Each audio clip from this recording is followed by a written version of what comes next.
right, ladies and gentlemen, so we are studying Robert Louis Stevenson this week. We're going to be reading his novel, or short novel. It's not even very long, but his novel, The Strange Case of Dr. Jekyll and Mr. Hyde. So some basic facts about Stevenson. His name is Robert Louis Stevenson. He was born on November 13th, 1850 in Edinburgh, which of course was Scotland. He had a very religious Presbyterian father. He also experienced bad health from the time he was quite young, and he experienced bad health until, he passed away.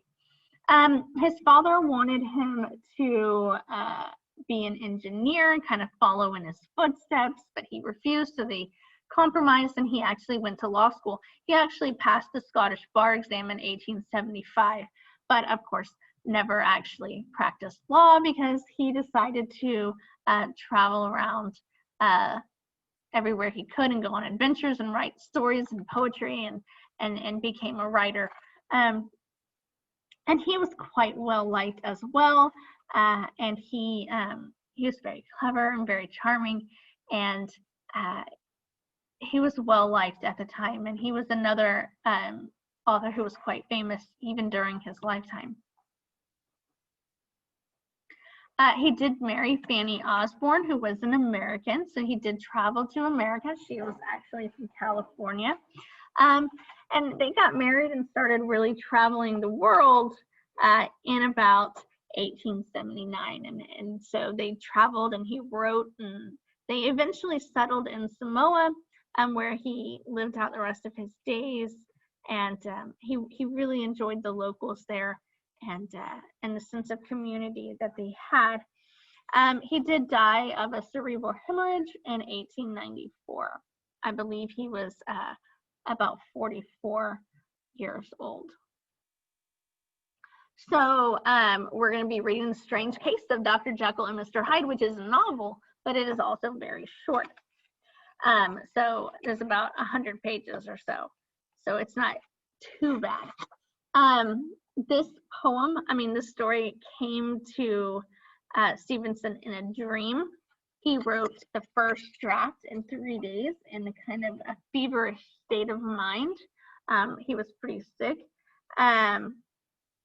but he burned it because he and his family thought that he had missed kind of the point of the whole story, and rewrote it again in 3 more days to create this wonderful novel that we have come to know and love. The novel was instantly famous. It inspired the phrase we continue to use today to describe a divided self. We say Jekyll and Hyde all the time, and if you don't use it, you should. It's fabulous. It does say in this book that I have, it's a commentary on The Strange Case of Dr. Jekyll and Mr. Hyde that I actually had this when I was in college. We had to buy the book. But in it, let me see. Susan Wolfson and Barry Qualls are doing commentary, and they say that Stevenson's novel is a hybrid, Gothic sensation and advanced science fiction, a child's nightmare, and a reverse Pilgrim's Process to hell, not heaven. A Victorian novel and its antithesis, romance, but without a love story. Even its material form seemed new. It is not a typical Victorian novel, a massive work in 3 volumes, but a short tale printed in the mode of sensation novels or other trash books sold in railway bookstores to readers on the run looking for entertainment rather than literature. Yet for all its strangeness, Stevenson's novel also has a powerful appeal to ordinary, even uncannily familiar recognition. So it has a sense of psychological realism in this story. So I'm not going to tell you a lot of what to look for in the story because I really want you to kind of experience it on your own without my help. But I want you to think about this quote unquote dark double concept that comes to play in the story. This moral battle of good versus evil, the social battle of culture versus anarchy. And let me know what you really think about those things. So I hope you have a fun time reading the story and enjoying it. It really is a good story. And if there is one book that I hope that you read, or one text that I really hope you really, really, really pay attention to, it's this one.